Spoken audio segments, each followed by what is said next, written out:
Friends, this is Ravi Singh and आप सभी का स्वागत है आपके संकल्प इंस्टीट्यूट झांसी से। और यहाँ पे हम चर्चा करेंगे लास्ट क्लास में इतिहास के बारे में। और मोस्टली कुछ स्टूडेंट्स हमारे यहाँ पे आज न्यू आए हुए हैं, नए हैं, तो उनके लिए थोड़ा सा बता देते हैं। All are praying for the civil services. सभी लोग सिविल सर्विसेज तैयारी कर रहे हैं, कोई यूपीपीसीएस, कुछ यूपीएससी, है ना, कोई डिफरेंट सेक्टर्स की। और मोस्टली तो ये बात है सभी कॉम्पिटिशन की तैयारी कर रहे हैं ना। तो पहली चीज तो ये कि I should continue with the beginning level और I should start from the where we were going on। हम जहाँ से शुरू करें कि स्टार्ट से शुरू करें, थोड़ा सा ब्रीफ बता देते कोर्स का। कितने लोग ऐसे जिनको सिलेबस के बारे में कुछ भी पता नहीं, क्या पढ़ना है, कैसे पढ़ना है। चलो सभी को आप सभी को बताते हैं। पहली चीज तो ये है कि पढ़ने के लिए आज के दौर में हर व्यक्ति को सक्सेस होना चाहता है। किसी भी फील्ड में, किसी भी सेक्टर में जाओ, हर आदमी चाहता है कि हम सफल कैसे हों, है ना। सफल होने के लिए हार्ड वर्क, कुछ लोग बहुत हार्ड वर्क करते हैं, कुछ लोग स्मार्ट वर्क करते हैं, कुछ लोग बहुत लेबोरियस भी होते हैं। काम करने के तरीके होते हैं, है ना। कुछ लोगों को बहुत जल्दी याद हो जाता है, कुछ लोगों को टाइम लगता है, कुछ लोग 4-4, 5-5 घंटे, 6-6 घंटे तब होती है, और कुछ लोगों को लिख के याद करना पड़ता है ना। हर आदमी की सभी को बुद्धि उतनी ही है, लेकिन बट ये डिपेंड करता है कि आपकी कैचिंग पावर, आपका विल पावर, आपकी कैपेसिटी क्या है, ठीक है।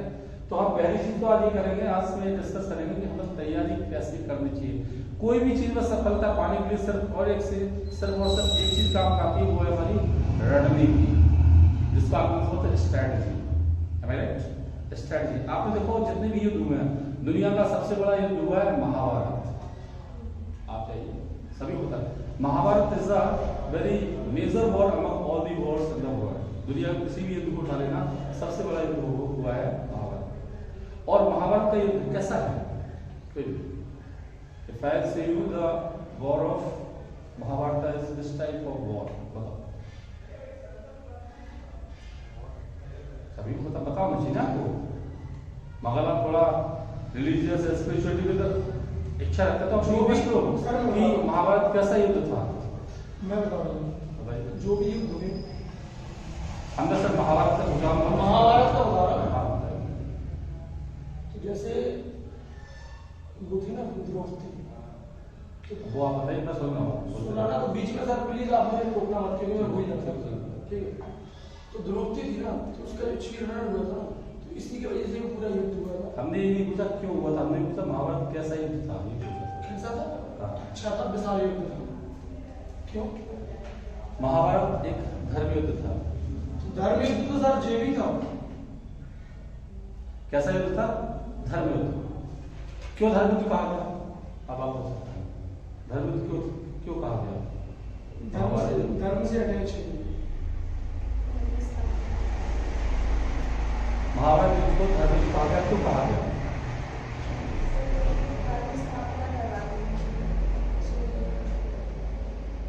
सर वो सच्चाई का युद्ध था। पहली बात तो ये कह दो क्यों कि मेरी बात तो सुनिए ना।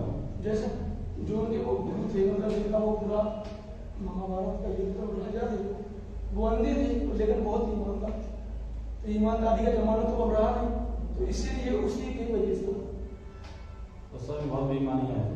तो बेईमानी लोग काफी सीख लिया, काफी ईमानदारी। सर मेरी बात तो सुनो, चुगलों ने हर दौर को मरवा दिया, भाभी को करके उसने मरवा दिया। तो यही है आजकल चुगला बहुत है। मैं यहाँ कुछ कहूँगा, मेरे यहाँ से बाहर हल्ला हो जाएगा। धर्म युद्ध का मतलब होता है कि जो भी नियम बनेंगे, ठीक है, धर्म युद्ध का मतलब होता है जो भी नियम बनेंगे उन नियम को सभी पालन करेंगे।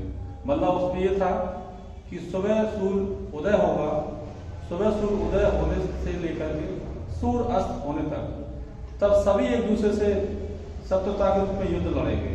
मतलब हम इस पार्टी के, हम इस दल के हैं, तो हमारे आपस में सामने जो शत्रु होगा। लेकिन जैसे बिगुल बजेगा, बिगुल जैसे बजेगा, सूर्य अस्त होगा, उस समय सभी अपने अपने अस्त्र शस्त्र रख देंगे, कोई किसी वार नहीं करेगा। इसके बाद सभी एक दूसरे कक्ष में जा सकते हैं, मिल सकते हैं, एक साथ खाना खा सकते हैं, एक साथ प्रेम पूर्वक कंसिडरेशन वार्तालाप कर सकते हैं। दिस इज कॉल्ड द धर्म युद्ध, है कि नहीं है? आपने देखा होगा, आप देखिएगा तो उसकी परिभाषा यही, मतलब कि जो व्यक्ति जैसे अगर लगता है पांडवों को भी भीष्म पितामह से कुछ सजेशन चाहिए तो बेशक शाम को जा सकते हैं कक्ष में। कल को भगवान कृष्ण लीला बेशक आ सकते हैं। कोई भी किसी भी कक्ष में जा सकता है, बस अनुमति लेनी होती। मैं आपके साथ बैठना चाहता हूँ, थोड़ी वार्तालाप कर सकता हूँ, होता कि नहीं होता? तो दिस इज कॉल्ड दी। और उसमें एक दीदी और क्या थी, अगर युद्ध लड़ते लड़ते किसी का अस्त्र अगर वो हाथ में नहीं ले तो कोई किसी के पीछे से वार नहीं करेगा, और अगर कोई निशस्त्र है तो उसके पास शस्त्र नहीं चलाएगा। ये नीति थी। तो ये क्या थी? स्ट्रेटजी थी। लेकिन इस स्ट्रेटजी में सबसे बड़ा गेम हीरो कौन रहा? भगवान कृष्ण। भगवान कृष्ण ने अस्त्र नहीं उठाया, लेकिन भीष्म पितामह ने कहा था मैं आपसे अस्त्र पठवा के रहूंगा। उन्होंने प्रतिज्ञा पठवाई नहीं तो भगवान कृष्ण फिर अपने रूप में आ गए थे, है ना। तो ये क्या था? रणनीति। मतलब हमारा कहने का मतलब है किसी भी चीज की सफलता पाने के लिए आपकी रणनीति बहुत इंपॉर्टेंट है। आप क्या पढ़ रहे हो, कैसे पढ़ रहे हो, how you are learning, how you are doing study at your home, वो आपका एक तरीका होना चाहिए। अब थोड़ा सा हम आते हैं अपनी तैयारी की ओर। आप सब जो यूपीएससी है ना, यूपीसीएस है ना, UP triple SC, SSC, railway, police और बताते हैं बैंकिंग, ठीक है, और other etcetera other competitive exam. जो भी हमारे यूपीएससी भी आ जाता है, एनडीए सीडीएस, एनडीए और सीडीएस या एफटेट, जिन लोगों के लिए है वो एफटेट भी भर सकते हैं। अभी फॉर्म आएगा बता देंगे, ठीक है। फॉर्म सभी भरिए, don't depend on the single competition. एफटेट को कितनी एज रहती है? एफटेट में तब रहती है आपका अगर ग्रेजुएशन हुआ है तो उसमें 28 के मार्क्स 20। पीजी की भी है उसमें, पोस्ट ग्रेजुएशन की भी है, उसको 28 तक अप्लाई 28। हाँ। और वैसे ग्रेजुएशन का then you can apply from 21 to 25। Graduation का 21 से 25 तक, और पीजी का जो है वो 25 to 28। Because in 2011 I was busy as a through the FTET. मैंने FTET एग्जाम क्वालिफाई किया था उस पर सीरियस। देन एफटेट कब दिया है आपने? एफटेट 2011 ऐसे भी वहाँ 4 डजन में वाराणसी सेंटर दिया था उसका था, मैं कर्नूल की वाराणसी से एसएलबी हुआ था। From there we were out from the boss. एक फ्रेंड था वो समय करना था तो वो भी हमारे साथ एयरफोर्स के दिन गया था, बट अल्लाह से होता है। तो कहने को काम क्या, जो भी आपकी कॉम्पिटिटिव एग्जाम है, ठीक है, हर एग्जाम में जो भी आपकी जीएस आती है, always remember that you have to read those data. किताब बहुत है मार्केट में, बहुत सारा मटेरियल, आपको सिर्फ और सिर्फ डाटा वही पढ़ना है जो आपकी एनसीईआरटी द्वारा प्रिस्क्राइब या एनसीईआरटी ने उसको कलेक्ट करके दिया। क्योंकि इन सभी एग्जाम में आयोग, जितने भी हमारे इंडिया का सबसे बड़ा आयोग है UPSC, union public service commission, NCERT के ही डाटा मान्य करते हैं सभी एग्जाम में, कोई सब एग्जाम चाहे छोटा हो बड़ा। अगर आपके पास, क्योंकि एनसीईआरटी की डाटा मोस्टली गलत नहीं है, तो इसीलिए कहते हैं कि 6 to 12, अगर आप आईएएस को बहुत ज्यादा जाना चाहते हैं, अगर आपके पास समय है, बहुत एज है, सफिशिएंट एज है, तो आप 6 to 12 तक मतलब अगर बुक्स पढ़ लेते हैं अच्छी तरह से, per day 8-10 hours 12 hours study continue करते हैं, तो ये संभव कि 2 साल बाद, क्योंकि प्रीलिम्स का ही सिलेबस जो है मोस्टली अगर देखा है तो 12 मंथ्स तो मान के चलिए, 1 साल तो आपका प्रीलिम्स के लिए 12-12 घंटे अध्ययन करना ही करना होगा प्रीलिम्स के लिए। I am talking about the IAS UPSC pre exam, not for the mains. इतना तो आपको जरूरी है। जब आपका ये रिवीजन अच्छा हो जाता है then after you can go for the mains. लेकिन स्ट्रेटजी आप क्यों? क्योंकि बेसिक जो तैयारी होती है वो आपकी प्रीलिम्स से ही होती है। कहते हैं ना, आप घर की हमारी बेस अच्छा होगा, नींव मजबूत होगी, तो हम कितना भी उसको डबल और ट्रिपल स्टोरी की बिल्डिंग खड़ी कर सकते हैं, और एक तरह से अच्छा मजबूत अच्छी बिल्डिंग हमारे बना सकते। तो वही चीज यहाँ पे क्या है, हर तैयारी में आपका बेस कॉन्सेप्ट क्लियर होना चाहिए। जब आप एक अधिकारी बनने जाते हैं तो वहां पे आपका 12 ही concept, you must have clear your all concepts regarding any subject. That is a different thing that you are focusing your favorite subject is history, या your favorite subject is polity, या your favorite subject is economy, whatever, या current affairs किसी का हो सकता है। तो आपकी जो फेवरेट सब्जेक्ट वो एक अलग चीज है, कमांड किसका चाहिए वो एक अलग चीज है, लेकिन आपका हमेशा हर सब्जेक्ट में क्या कॉन्सेप्ट क्लियर होना आवश्यक है, ठीक है। तो ये तो पहली चीज। अब दूसरी चीज क्या, इन सभी में पढ़ने के लिए हमें क्या क्या पढ़ना होता है, क्या क्या हिस्ट्री ऑफ पढ़ाई में आपने आपको हिस्ट्री कंप्लीट किया है, तो हिस्ट्री में आपके 3 पार्ट, कितने पार्ट है, 3 पार्ट आपको बता दिया था हमने आपको, है ना। वैसे अभी यहाँ तो मोटा मोटी बताते हैं 3 पार्ट कौन कौन से, एंशिएंट, है ना। अब वो एक अलग है, हिस्ट्री को कितने भाग में पढ़ते हैं वो एक डिफरेंट है, लेकिन मोस्टली क्या है, एंशिएंट हिस्ट्री, सेकंड मिडिएवल, जिसको हम बोलते हैं मध्यकालीन, ये हमारा प्राचीन भारत है, ये मध्यकालीन, और तीसरा मॉडर्न, ठीक है। तो इतिहास हो गया, इतिहास के बाद है फिर क्या है, पॉलिटी, पॉलिटी को हिंदी बोलते हैं राज व्यवस्था, ठीक है। पॉलिटी का शास्त्र पढ़ते हैं, इम्पोर्टेंट कॉम्पिटिटिव एग्जाम में आपको रीड द पॉलिटी, जिसको मतलब राज व्यवस्था, ठीक है। इसके बाद आपका आ जाता है ज्योग्राफी, ज्योग्राफी को हम क्या बोलते हैं, भूगोल। ज्योग्राफी आपके दोनों हैं, एक आपका वर्ल्ड ज्योग्राफी है, कौन सा है, world, and second word is Indian geography, भारतीय भूगोल, ठीक है। दोनों ज्योग्राफी हो गया। इसके बाद नेक्स्ट करते हैं साइंस। साइंस को यहाँ पे 12th वाली साइंस में हमें यहाँ पे पढ़ने की एप्लाइड साइंस। एप्लाइड साइंस ना जो नॉर्मल डाटा आते हैं, मतलब थ्योरेटिकल आते हैं, मतलब उसमें न्यूमेरिकल चीजों का अध्ययन नहीं करते हैं, ठीक है। एप्लाइड साइंस में आप 3 पढ़ते हैं, कौन कौन सी, पी मतलब फिजिक्स, सी मतलब केमिस्ट्री, ठीक है, पीसीबी, बी मतलब बायोलॉजी, ठीक है। तो आप फिजिक्स साइंस में तीनों पढ़ते हैं, एप्लाइड फिजिक्स मतलब भौतिक विज्ञान, केमिस्ट्री रसायन विज्ञान, बायोलॉजी जीव विज्ञान। आपने देखा होगा साइंस में मोस्टली ब्रांचेस किसकी है, बायोलॉजी की, अगर पढ़ा होगा तो इनका मैक्सिमम ब्रांचेस आ रहे हैं बायोलॉजी, क्लियर। तो यहाँ पे साइंस के 3 पार्ट हो गए। इसके बाद आता है आपका इकोनॉमी। इकोनॉमी को बोलते हैं अर्थव्यवस्था, ठीक है। अर्थव्यवस्था में आप पूरा पढ़ते हो, अर्थशास्त्र पढ़ते हैं आप, अर्थव्यवस्था पढ़े, क्लियर। तो अर्थव्यवस्था के साथ इसके बाद जीए या करंट अफेयर्स, ठीक है।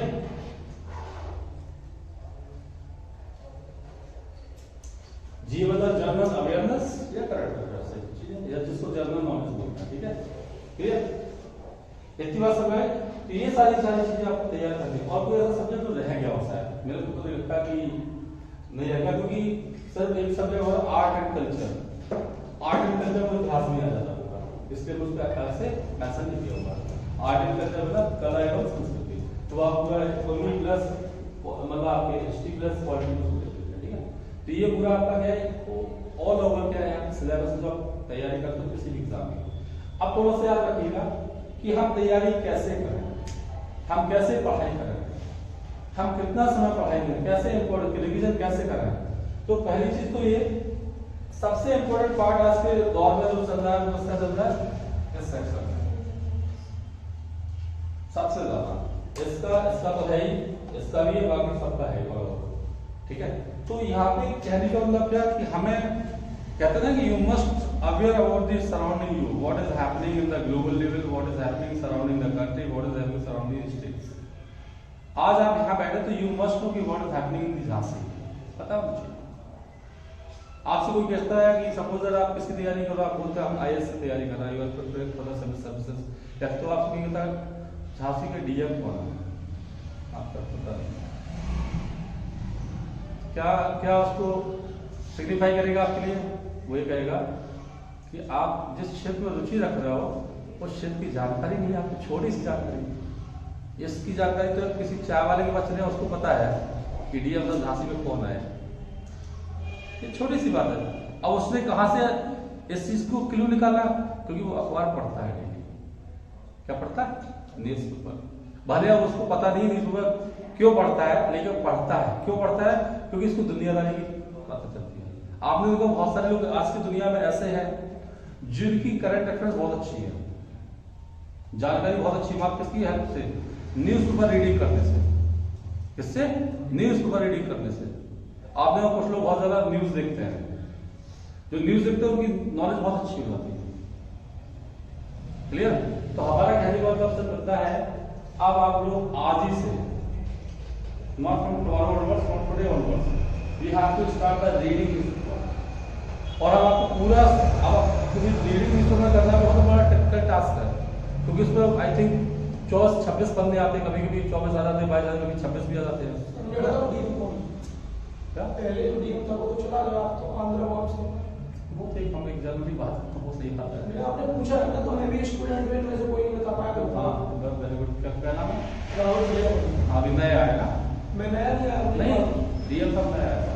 डीएम आया आंध्र वापस में नया आया, जो उसके पहले थे वो शर्मा। ओके ठीक है, चलो तो ये समझ आ गया। तो हमारा क्या निकल गया, आपको क्या करना, न्यूज़ पेपर रीडिंग करना। अब न्यूज़ पेपर तो पूरा पढ़ नहीं सकते, क्योंकि दिन भर पढ़ के पूरे लेके बैठ जाओ तो बहुत पढ़ना पड़ेगा। तो सिर्फ और सिर्फ आपको क्या कोई सा भी ऐसा पेपर उठा लो जो थोड़ा सर उसको आपको 1 घंटे या 1.25 घंटे पढ़ने से ज्यादा नहीं पढ़ना, और उसमें 4 पेज पढ़िएगा, 4 पेजेस, ठीक है। 4 पेज कौन कौन से पढ़ने हैं? एक तो पहला पेज फ्रंट का जो स्टार्टिंग का होता है, दूसरा सबसे लास्ट वाला, दूसरा पेज कौन सा? सबसे लास्ट, जब पेपर खत्म होता तो लास्ट वाला दिया इंटरनेशनल न्यूज होगी। पहले में क्या होती है, नेशनल हो जाएगी, इंटरनेशनल भी हो जाएगी, कोई विशेष घटना है तो। सेकंड में जो लास्ट वाला पेज होता है जिसपे अंतरराष्ट्रीय खबर होती है। तीसरा होता है सेकंड लास्ट वाला, पीछे से दूसरा, उसमें स्पोर्ट्स होता है। उसके जस्ट फोर्थ लास्ट वाला, पीछे से और जैसे लास्ट वाला सेकंड लास्ट, तो थर्ड में आया तो फोर्थ वाला। फोर्थ पे क्या होते हैं, अर्थव्यवस्था होती है, बिजनेस वाला। ये 4 पेज पढ़ने होते हैं, इसके अलावा 5 रुपये आपको नहीं पढ़ना। और हमें लगता है एक पेज को पढ़ने के लिए 20 मिनट इसको चाहिए, 20 मिनट इसको, इसी से मंजिल मिलेगा, 1.5 घंटे में पूरा कंप्लीट सफिशिएंट है। और एक नोटबुक बनाइए, उसमें कोई ऐसी न्यूज जो आपको लगती हो, आपके करंट अफेयर्स। अब वो डिपेंड करता है, आप चाहे इंग्लिश न्यूज में भी चूज कर सकते हैं, चाहे हिंदी भी कर सकते हैं। तो जिसमें आपका जो कमांड हो, कोई इंग्लिश मीडियम वाला है तो you can read the English newspaper. और कुछ अगर और अच्छा पढ़ना है तो आपको वीकली भी आता है, वीकली भी आता है, वीकली भी आता है द हिंदू, अगर आप पढ़ सकें तो। लेकिन बट मोस्टली स्टूडेंट के पास समय नहीं होता कि वो क्योंकि है ना, ये भी कर सकते हो। इसके साथ साथ कोई कंटिन्यूस मैगजीन लेके चलें, कोई भी आप पीडी अगर कर सकते हैं कंटिन्यू, ये हमेशा लगभग 12 महीने तक एटलीस्ट करने। बाकी इस बात तो जब पढ़ना शुरू करोगे तो वही तो आपकी हैबिट बन जाएगी, तो तब बिना उसके रह नहीं सकते। You should become the habitual of that reading all these all things, तो वो आपकी आदि, आप उसका आदी हो जाओगे। क्लियर? तो यहाँ पे कहने का मतलब क्या है कि आपको सही पढ़ने के साथ साथ एक थोड़ी करंट की कोई भी मैगजीन आपको अपने साथ फॉलो करनी हो, चाहे आप पीडी ले लो, है ना। पीडी नहीं पढ़ पा रहा हूँ तो आप समझना ही ले सकते हो, है ना। बहुत सारे आदि बात जो आप बेस्ट डिपेंडिंग हो, ठीक है।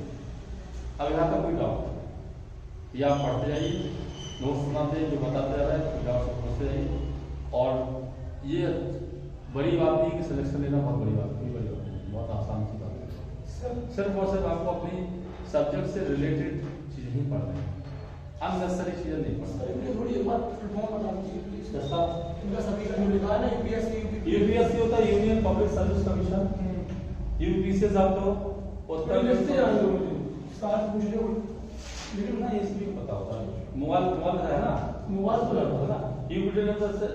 पहले वाला क्या होता है, यूपीपीएस का यूनियन पब्लिक सर्विस में, इसका मानव से नीचे वाला UPCS, Uttar Pradesh public service, civil services है ना, या उसका civil services, Uttar Pradesh public service, provincial civil services, हाँ जो भी हो। नीचे यूपीपीएससी होता है एक Uttar Pradesh state subordinate selection commission, ठीक है। जो आपका एक जैसे एसएससी होता है, इसी प्रकार से इसमें आपकी मोस्टली वैकेंसी किसके लिए आती है, इलेक्ट्रिक विभाग हुआ, या जैसे आपके जो कीसा वगैरह हुए, जो बिजली के बहुत सारी, या जल निगम में भी दे देते बहुत अलग अलग, ये लोअर रैंक पे होता है ये, ठीक है, पीसीएस से और लोअर, ठीक है।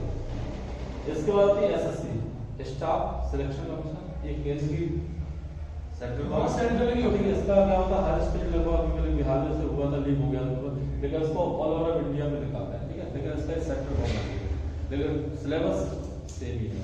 बस में क्या था, अब देखो थोड़ा यहाँ पे क्या होता है, थोड़ा इसमें मैथ्स का एसएससी का थोड़ा सिलेक्शन प्रोसेस अलग है, इनका सिलेक्शन प्रोसेस अलग है, थोड़ा सा अंतर ही हो जाता है, ठीक है। क्योंकि इसमें मैथ्स रीजनिंग बहुत जबरदस्त है, इसमें सिर्फ क्या चाहिए, एनालिटिकल चीज़ आती है, रीजनिंग एबिलिटी आती है, एप्टीट्यूड टेस्ट आता है, वो बात हुआ था।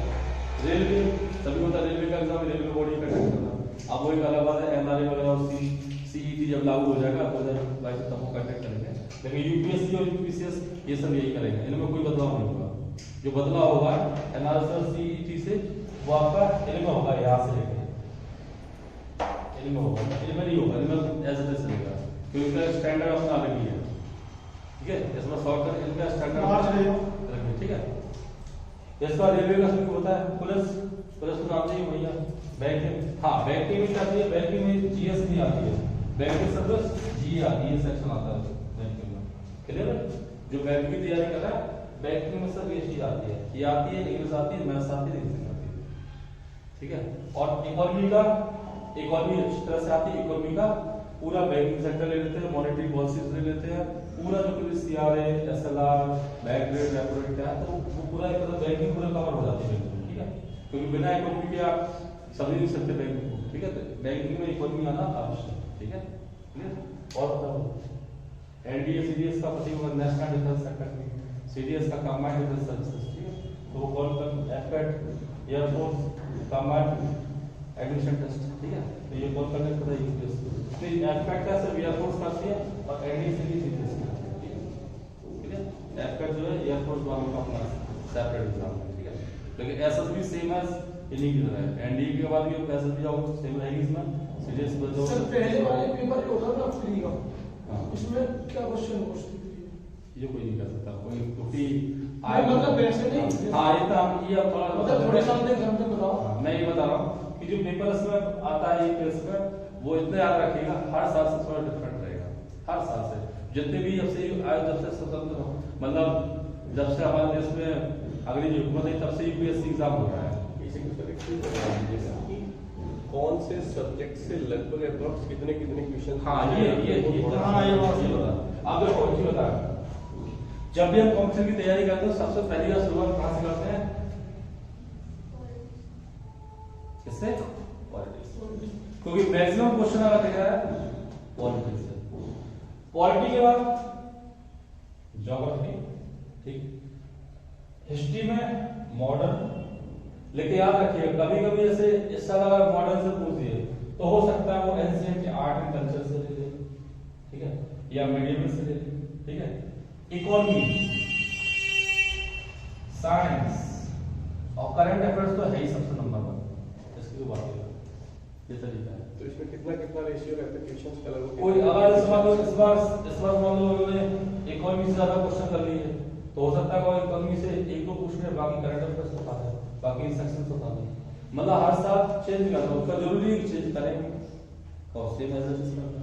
लेकिन उसमें तो क्या होता है, आप जब कभी यूपीएससी एग्जाम बैठोगे देखना, देना एग्जाम पेपर को देखना, सारे ऑप्शंस आपको लगेंगे यही है, यही ये भी है, ये भी है, ये भी है, उसमें थोड़ा सा माइनर सा ही अंतर होता है, कोई ज्यादा नहीं, मेजर अंतर नहीं होता, माइनर से ही अंतर होता है। ठीक है, तो इसीलिए हम कहते हैं कि आपको यूपीएससी की तैयारी करते हो हर सब्जेक्ट की कमांड अच्छी होनी चाहिए, बेसिक कंसेप्चुअल डाटा क्लियर होनी चाहिए, उसमें किसी प्रकार से उसमें तो ये नहीं होना चाहिए कि आपकी किसी चीज में प्रॉब्लम है, हर चीज में आपका स्ट्रॉन्ग होना चाहिए। सर थोड़ी देर इंटरव्यू के बारे में, जैसे ब्रांच आता है ना, ब्रांच पीडी का मतलब 200 क्वेश्चन करते हैं आप उसमें, पीडी 150, इसका मतलब जो पूरा मतलब कितने का होगा? पूरा मतलब हिंदी में मतलब अब एक क्वेश्चन मतलब 2 नंबर का मान के चलो, हाँ ठीक है, अब कैलकुलेट ये सर ऑनलाइन होता कि ऑफलाइन होता? ऑफलाइन होता है, आयोग के पेपर कभी ऑनलाइन नहीं होते, मतलब ऑफलाइन नहीं होते। और जैसे सर दूसरा ऑनलाइन पेपर शायद हमें तो लगा एसएससी भी ऑफलाइन ही है, मैं कुछ पेपर देने गया था तो ऑनलाइन। कौन सा था आपका? एमपी पुलिस का दिया था 2000, वो एक उसमें सिलेक्शन हो गया था लेकिन मैं छोड़ दिया, यूपीएसआई हो गया था मैं छोड़ दिया। ठीक है, वो जो पेपर आप देने गए उसमें एसआई का तो ऑनलाइन नहीं हुआ होगा, यूपीएसआई का ऑनलाइन हुआ था? नहीं, ऑफलाइन होता है, पुलिस का भी ऑनलाइन हुआ था, पुलिस का ऑनलाइन हुए तो 2 इस बार वो कोरोना में तो हो सकता करवा, जैसे पहले तो ऑफलाइन ही होते थे, मोस्टली सारे एग्जाम जो है वो, तो अब देखो ऐसा इसकी प्रॉब्लम है कैसे उनको मैनेज करना है। ठीक है, क्योंकि इतनी इंडिया में दिया था लैब नहीं अरिस्टेट के बाद, क्योंकि छोटे-छोटे एग्जाम को लैब में भी बड़ा थोड़ा उसमें 2 घंटे से पहले प्रिपेयरिंग कर दिया थी भैया ऐसा होता है ना, जैसे कोई पेपर हो तो उसमें शिफ्ट करा दी जाती है, पहले में 200 बच्चे करते हैं, फिर दूसरे में तो वही कंप्यूटर सभी यूज करते हैं। मैं वहां गया था ना ग्वालियर में, तो तब भैया वो तो इंडिया में क्या नहीं है, इंडिया की सिर्फ बुराई है। बुराई थोड़ी कर रहा भाई, मैं बुराई नहीं कर, मेरा करने का मतलब कि जो टेक्निकल जो डिपार्टमेंट होता है उसमें जो है बहुत पहले से तैयारी करी जाती है ना, ये कह रहे बुराई थोड़ी कर रहा भाई। आपके इंडिया में तो वो नहीं है, तो अमेरिका से अपने यहाँ से अमेरिका में गए वहाँ अपने यहाँ से अमेरिका में डिसमिस करा दिया। आप मेरी चीज को, मेरी बात को नेगेटिव क्यों ले रहे हो? मैं नहीं ले रहा सर, हमेशा सकारात्मक रहो। पहले सकारात्मक इसलिए हूँ आपसे क्योंकि आपने राष्ट्रीय करवाया, पहली बात तो मुझे ये अच्छी लगी आपकी। तो राष्ट्रीय करवाया तो ये तो जरूरी है ना, तो मैंने क्या गलत कर दिया इसमें? जो मैं समझा रहा हूँ उसको समझो भाई, ज्यादा इसमें एकदम नेगेटिव होने की, जैसे कोई चीज मैं बता रहा हूँ उसका हर चीज के दो पहलू होते हैं, एडवांटेज और डिसएडवांटेज, समझ रहे हो? आप कितने भी अच्छे क्यों ना हो, हर व्यक्ति को दो वजह से दूसरे की नजर में गलत रहेंगे हमने ये नहीं बोला, हमारा बात बोलने नहीं देता, पहले बोल देते सबसे पहले थोड़ा स्लो है तो उसके बाद बोलो ना। अगर आप बोलता आप पहले बोल दिया तो हम बोल पहले आप बोलो बाद में। हमारा कहने का मतलब ये है कि जब तैयारी करो तो तैयारी में सकारात्मक का होना बहुत जरूरी है, ठीक है? माँ बाप अगर आपको डांटते हैं तो उसमें ये नहीं माँ बाप पटाख से जवाब दे दो, तो नहीं होता। मेरा सर ये था, my family is my life. अब लोग मैंने ये नहीं कहा आपसे, मैंने आपसे ये तो नहीं कहा, मैंने आपसे ये कहा कि कोई व्यक्ति आपको बता रहा तो पहले सुनो भाई, सुनो उसके बाद बोलो, है ना? फर्स्ट कहते हैं बोलने से पहले 2 बार बोलना चाहिए। हम यहाँ पे तो सभी लोगों के लिए बात कर रहा था कि पर्टिकुलर किसी व्यक्ति के लिए, व्यक्ति विशेष पे इंडिविजुअल आपसे नहीं कर रहा है ना। अब यहाँ पे क्वेश्चन आपके ज्यादा है तो उसको क्लास का डिस्कस करेंगे। आप स्टार्ट करें, यहाँ तक को जाओ, आप स्टार्ट करें क्लास, चलिए इसको आप पढ़ लें।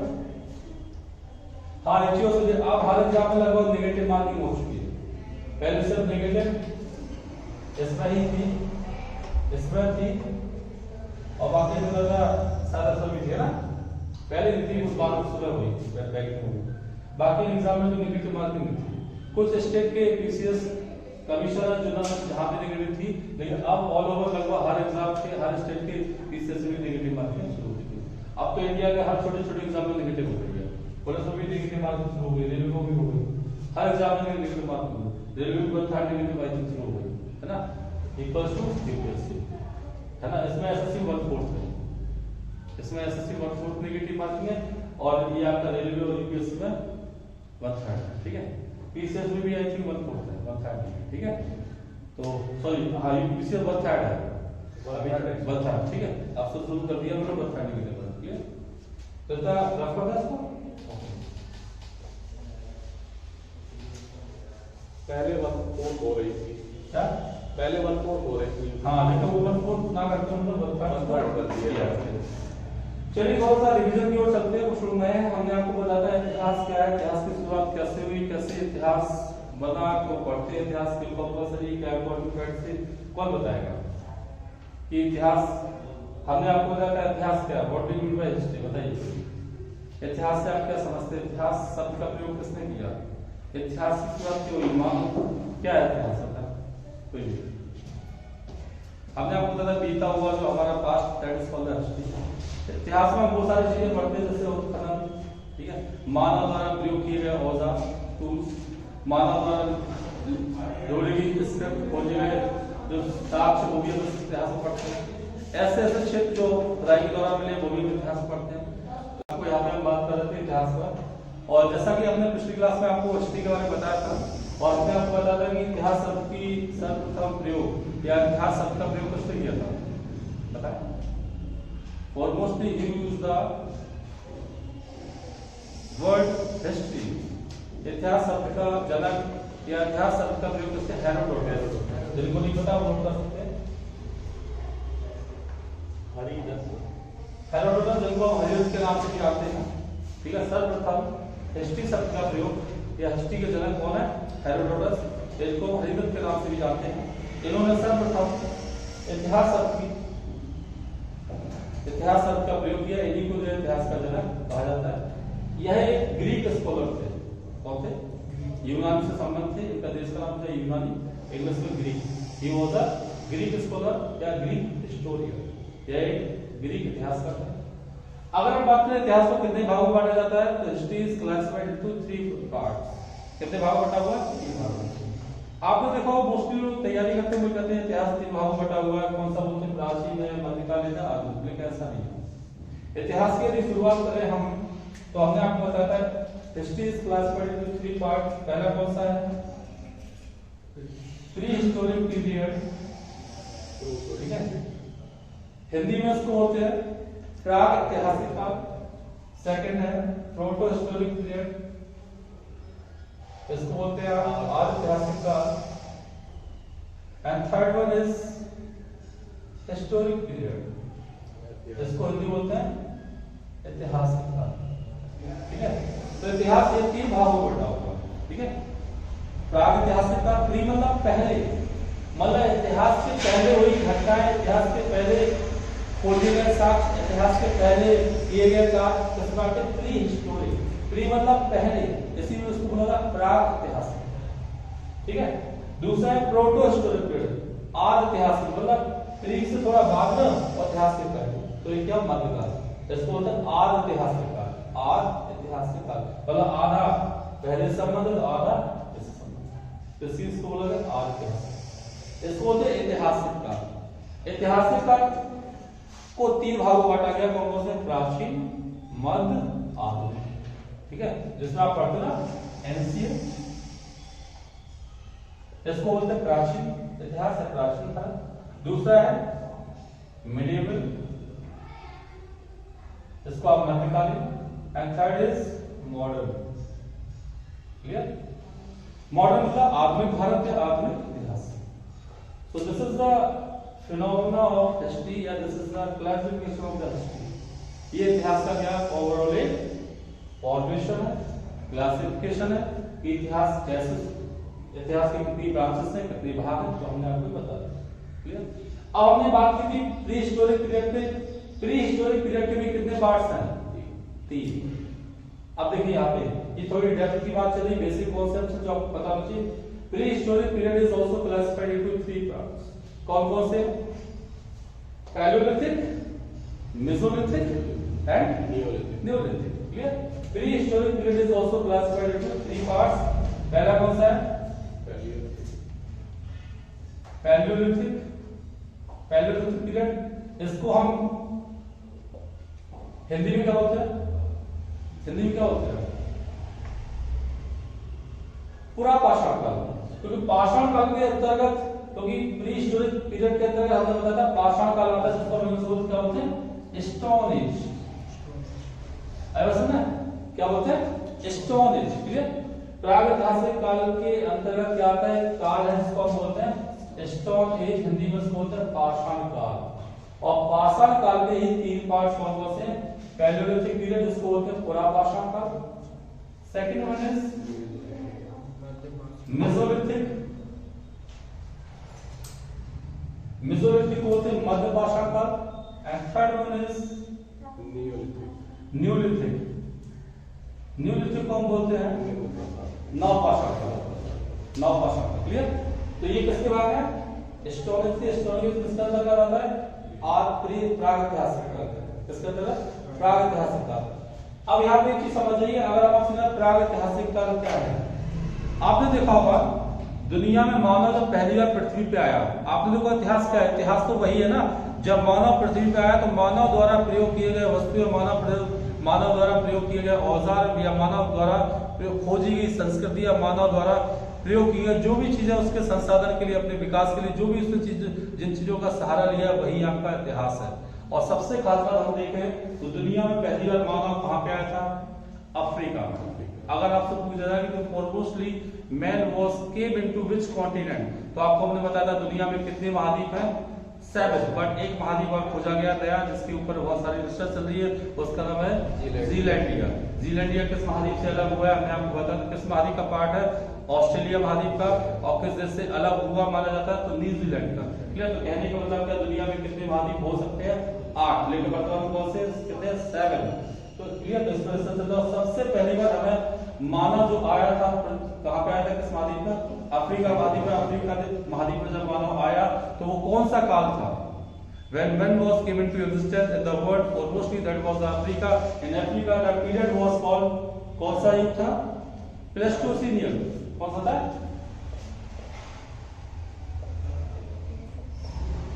प्लेस्टोसीन काल था। कौन सा काल था? प्लेस्टोसीन युग था। ठीक है, प्लेस्टोसीन पीरियड या प्लेस्टोसीन एरा। इसी काल में मानव सर्वप्रथम अफ्रीका महाद्वीप में हो गया। ठीक है, प्लेस्टोसीन युग काल। इस समय जो मानव आया था उसका किस आकार में था? बानर। उसका आकार क्या था? बंदर। ठीक है, उसको क्या कहा गया? उसको बोला गया था होमोनिड्स। क्या बोला गया था? होमोनिड्स एक प्रजाति थी जिसको बोलते आदिम। क्या बोलते हैं? हिंदी बोलते हैं आदिम।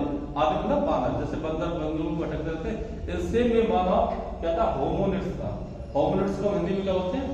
आदिम। ठीक है, तो ये प्लेस्टोसीन युग की बात है। इसके बाद मानव, ये तो हमने पूरे वर्ल्ड लेवल की बात की। इसके बाद मानव भारत में आया। भारत में मानव कहाँ पे खोजा गया? शिवालिक पहाड़ी। भारत में मानव के साक्ष्य कहाँ पे प्राप्त हुए? शिवालिक पहाड़ी पर। In India, the foremostly evidence of human was got from the या found from the hills of Shivalik. Bharat में मानव के साथ सर्वप्रथम शिवालिक पहाड़ी से प्राप्त हुए। कहाँ से? शिवालिक। ठीक है, ये भी कौन सा काल था? शिवालिक पहाड़ी से काल कौन सा हुआ? Pleistocene period. कौन सा? प्लेस्टोसीन। इसके बाद अगर आप समझो मानव के साथ भारत में किस नदी घाटी से पाया गया? तो नर्मदा घाटी। Remember that. In India the evidence of human was found from the river valley, that is Narmada valley. Narmada नदी घाटी से मानव के सर्वप्रथम साक्ष्य प्राप्त हुए हैं। कौन सी जगह थी? हथनौरा। अगर आप पूरी जगह कौन सी है? That place was Hathnaura. ठीक है, मानव के साक्ष्य नर्मदा नदी घाटी से भारत में सर्वप्रथम प्राप्त हुए नर्मदा घाटी से। और पहाड़ी पूछी जाए तो सर्वप्रथम शिवालिक पहाड़ी और जगह हथनौरा। हथनौरा नामक स्थान से मानव के साक्ष्य नदी घाटी प्राप्त हुए। ठीक है, इसके बाद प्रागैतिहासिक काल जो है, इस काल की जानकारी हमें किसके द्वारा मिलती है? अगर आप सोचो भारत में प्रागैतिहासिक काल की जानकारी हमें कहां से मिली है? क्योंकि आपने देखा होगा यहाँ पे कुछ औजार पाए गए होंगे, उन औजारों का प्रयोग मानव ने किया होगा और उन्हीं औजार की आयु की गणना की गई होगी। उसी आधार पर हमने ये पता लगाया कि यह काल मानव का प्रागैतिहासिक काल होगा। अब हम बात करें प्रागैतिहासिक काल है क्या? What do you mean by prehistoric period? तो आप बता सकते हो प्रागैतिहासिक काल इतिहास का वह काल है जिसमें मानव को स्क्रिप्ट का, लिपि का ज्ञान नहीं था। लिखने पढ़ने का कोई ज्ञान नहीं था और ना तो उस समय कोई लिपि चलती थी और ना मानव वहां पे पढ़ा लिखा था, ना उसने कुछ लिखा था। क्लियर? तो you can say that the prehistoric period is that history या that historic period in which man was totally unknown with the script. Any type of script he does not know very well. Clear? उसको किसी लिपि का, किसी भी कला का कोई बोध या ज्ञान नहीं था। That was called prehistoric period. Clear? Prehistoric period को हमने 3 भागों में बांटा है, पैलियोलिथिक, मेसोलिथिक, न्यूलिथिक। अब ये prehistoric period इसका कार्यकाल कितना है? ये prehistoric period का समय कितना होता है? The time period of this prehistoric period is मानव उत्पत्ति से लेकर 3000 ईसा पूर्व। prehistoric period का कहां से? Origin of man। ठीक है, मानव की उत्पत्ति से लेकर के 3000 BC। याद रखिएगा। अगर आपसे कोई कहता है कि आपके प्रागैतिहासिक काल का कार्यकाल कितना है, that time period is origin of the man to 3000 BC। मानव की उत्पत्ति से लेकर के 3000 ईसा पूर्व तक। यहाँ पे BC का मतलब होता है बिफोर क्राइस्ट, मतलब ईसा मसीह के जन्म के पहले। उस समय ईसा क्रिश्चियन रिलीजन आया नहीं था। ईसा मसीह का बॉडी तो उसके 3000 ईसा पूर्व की पहले की बात है। ठीक है, तो ये इसका कार्यकाल है। दूसरा समझ आ गया प्रीहिस्टोरिक पीरियड। अभी प्रीहिस्टोरिक पीरियड के पार्ट्स हम धीरे धीरे पढ़ेंगे। अभी सिर्फ हम इसकी परिभाषा बताई। प्रागैतिहासिक काल क्या है? प्रागैतिहासिक काल इतिहास का वह काल है जिसमें मानव को लिपि का ज्ञान नहीं था। लिपि मतलब क्या होता है? अगर हम आपसे कहें what do you mean by script, ये बेसिक चीजें जो आपको पता होनी चाहिए इतिहास की, ये बहुत छोटी छोटी चीजें हैं। स्क्रिप्ट को हम हिंदी में बोलते हैं लिपि। क्या बोलते हैं? लिपि। अगर हम आपसे कहें लिपि का मतलब क्या होता है? हाँ, कोई भी what do you mean by लिपि? हाँ, स्क्रिप्ट क्या है? भाषा। भाषा तो नहीं। हाँ बताओ, लिपि का मतलब क्या है? लिपि किसे कहते हैं? लेखन। है लेखन। लेखन। जैसे कैसा लेखन? लेखन मीन्स लेखन मतलब किसी भी लैंग्वेज में लेखन हो सकता है। एक्जेक्टली। थोड़ा उसको और सरल शब्दों में कहें, स्क्रिप्ट का मतलब होता है लिखने का तरीका, द वे ऑफ राइटिंग। किसी भी चीज को आप लिखते हो तो जो लिखने का तरीका, जिन चीजों को आप यूज करते हो, जैसे मान लो suppose that you are writing in English, आप इंग्लिश में लिख रहे हो, तो इंग्लिश में आप जिन अल्फाबेट्स का प्रयोग कर रहे हैं, जो क्योंकि वर्णों से ही शब्द बनते हैं और शब्दों से ही सेंटेंस बनता है कि नहीं भाई? जब आप छोटे छोटे अल्फाबेट्स लेते हो तो क्या बना? वर्ड बना। वर्ड से ही धीरे धीरे क्या होता है? सेंटेंस बनता है। क्योंकि जब एक सेंटेंस में एक वर्ड तो होगा नहीं, इंग्लिश में पढ़ा है ना। इसी प्रकार हिंदी की जो वर्णमाला होती है उसके जो अक्षर लेते हो, अक्षरों से ही शब्द बनता है, शब्द से ही वाक्य बनता है। तो कहने को मतलब जिस चीज को, किसी भी चीज का लिखने का तरीका होता है उससे clear. The way of writing anything else is called script. लिखने के तरीका को लिपि कहते हैं। तो इसी प्रकार प्राचीन ऐतिहासिक काल में किसी लिपि का प्रयोग नहीं हुआ। ठीक है। इसके बाद है आर्य ऐतिहासिक काल। ठीक है। आर्य ऐतिहासिक काल क्या है? आर्य ऐतिहासिक काल इतिहास का वह काल है जिसमें मानव लिपि से तो परिचित था, लेकिन उस लिपि को पढ़ा नहीं जा सकता। Clear? Proto-historic period is that historic period in which man was well known with the script, but that script could not be read up to now. आर्य ऐतिहासिक काल इतिहास का वह भाग है जिसमें मानव को लिपि का ज्ञान तो था, लेकिन वह लिपि अभी तक पढ़ी नहीं जा सकी। ठीक है। अब एग्जाम्पल में देते हैं आपको। आपसे एग्जाम में पूछा गया, आईएएस बड़े एग्जाम में पूछा गया कि सिंधु घाटी सभ्यता का संबंध किस लिपि से, किस काल से है? तो सिंधु घाटी सभ्यता का संबंध प्रोटो-हिस्टोरिक पीरियड से। प्रोटो-हिस्टोरिक मतलब आर्य ऐतिहासिक काल। तो you can write down Indus valley civilisation,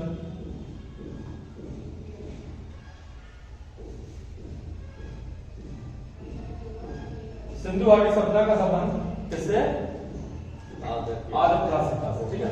आर्य ऐतिहासिक काल से संबंधित है सिंधु घाटी सभ्यता, को नोट कर लीजिए, क्योंकि सिंधु घाटी सभ्यता में लिपि मिली है। सिंधु घाटी सभ्यता के लोग लिपि से परिचित थे, लेकिन वो लिपि अभी तक पढ़ी नहीं जा सकी। क्यों नहीं पढ़ी जा सकी? क्योंकि देखिए सपोज दैट ये पेज है, तो मतलब आप जब कोई चीज लिखते हो कॉपी पर, तो यही से तो शुरू करो, पहली लाइन हो गई, दूसरी हो गई। तो सिंधु घाटी सभ्यता के लोगों का काम क्या था? यहाँ से लिखना शुरू कर देते, फिर इधर से आ जाते थे, फिर इधर चले जाते थे, फिर इधर आते थे। ऐसे लिख रहे हैं, उसके साथ साथ उसमें पिक्टोग्राफी भी लिखी, पेंटिंग्स भी कर दी, जो भी इनका मन चला ड्राइंग भी बना दी, आर्ट। भैया जब आर्ट बना दोगे तो उसको आर्ट कौन सा बनाते थे? किसी पशु की आकृति या किसी जानवर की या किसी उसकी एनिमल्स की, उसमें आर्ट बना देते। जब ऐसा करो तो कौन पढ़ लेगा? और दूसरा इधर से जा रहा है, इधर टर्न मार रहा है, right to left, left to right, और सब पेंटिंग्स भी को पढ़ लेगा। और इतिहास का बेचारे अब लेकिन इस स्टार्ट क्या करते हैं? The script which is starting from right to left and left to right, right to left, left to right, and with the help of all the pictures of animals just found on this script, this type of script is called Bostrom pattern. क्या बोलते हैं? Bostrom pattern. ठीक है।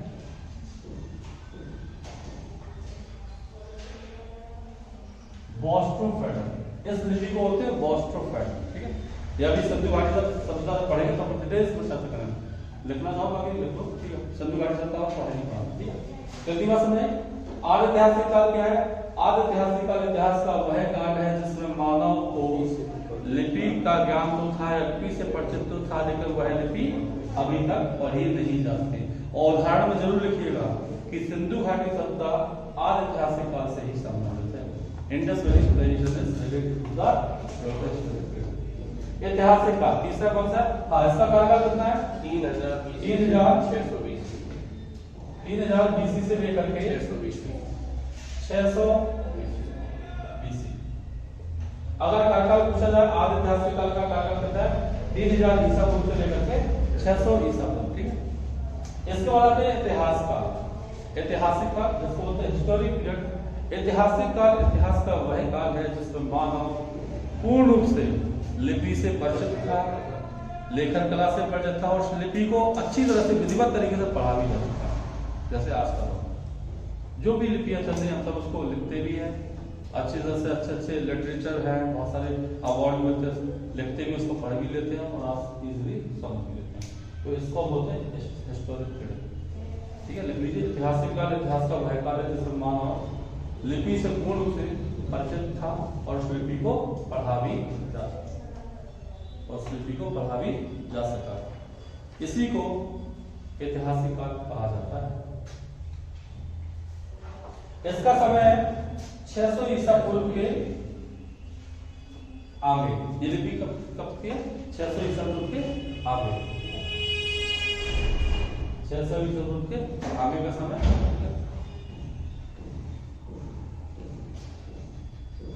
600 ईसा से आगे के, तो ये समझ आ गया था। अब देखिए, अब हमें यहाँ क्या पढ़ना है? प्री हिस्टोरिक काल का। अब पहले हेडिंग स्टोन एज, पाषाण काल। पाषाण काल क्या है? सीधा दिया हुआ स्टोन एज। स्टोन एज मतलब पाषाण काल की जानकारी हमें किससे मिली? मानव द्वारा जिन पत्थरों का प्रयोग किया गया अपनी दैनिक दिनचर्या में, अपने दैनिक जीवन में या अपने दैनिक औजार बनाने में, उसी को बोलते हैं पाषाण काल। क्या बोलते हैं? उसी को बोलते हैं पाषाण काल। ठीक है, पाषाण काल को 3 भागों में बांटा गया है।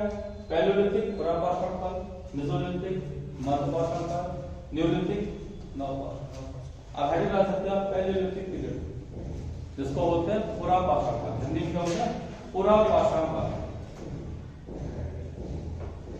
लेकिन पैलियोलिथिक का कार्यकाल कितना है? पुरापाषाण काल इसका कार्यकाल 10 लाख से लेकर के 10,000 ईसा BC। कार्यकाल कितना है? 10 लाख टू 10,000 BC।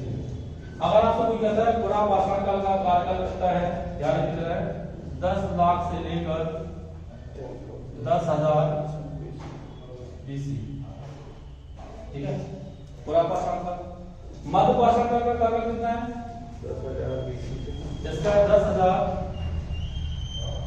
BC से 7,000 BC। ये मध्यपाषाण काल। 7,000 से 3,000। ठीक है, ये कार्यकाल सभी को पता होना चाहिए, जिनका हिस्ट्री ये सभी थोड़ी बहुत छुट्टी है। ठीक है, मेसोलिथिक मतलब मध्यपाषाण काल 10,000 से 7,000 ईसा। पैलियोलिथिक का 10 लाख से 7,000 ईसा पूर्व। और तीसरा है न्यूलिथिक, नवपाषाण काल का 7,000 से 3,000 ईसा पूर्व। ठीक है, तो ये पूरा इसका ओवरऑल क्या है? एक फिगर है जिसके माध्यम से 7,000 से 3,000 ईसा पूर्व किसका है? नवपाषाण। इतना क्लियर हो गया सभी को, है ना? तो हम इसमें आज इतने रखते हैं। अब चर्चा करते हैं करंट के क्वेश्चन पे। ठीक है, उस समय जो पत्थर यूज हुआ तो उस पत्थर को कौन सा पत्थर बोलते हैं? कौन सा स्टोन था? क्वार्टसाइट। क्वार्टसाइट। यहाँ पे अभी बताएंगे पत्थरों का कैसे कैसे चेंजेस हुआ। नहीं अभी भी हाँ, ये जो आपका पैलियोलिथिक है ना, पैलियोलिथिक में जिस पत्थर का यूज हुआ है अभी आप पढ़ोगे, है ना, लोअर पैलियोलिथिक। अब ये पैलियोलिथिक के 3 भाग आप बताएंगे। पैलियोलिथिक के 3 भागों में बटा हुआ है। पुरापाषाण काल जो है ये 3 भागों में बटा हुआ है। इसके निम्नपाषाण काल, लोअर पैलियोलिथिक, मिडिल पैलियोलिथिक, मध्यपाषाण काल और लोअर अपर पैलियोलिथिक का उच्चपाषाण काल। ये अगली क्लास में चर्चा करेंगे, जिसमें आज हम यही करेंगे। ठीक है, तो फ्रेंड्स इसको आप बात करिए, सब्सक्राइब को बढ़ाइए और लाइक करिए, ज्यादा से ज्यादा शेयर करिए। Thank you.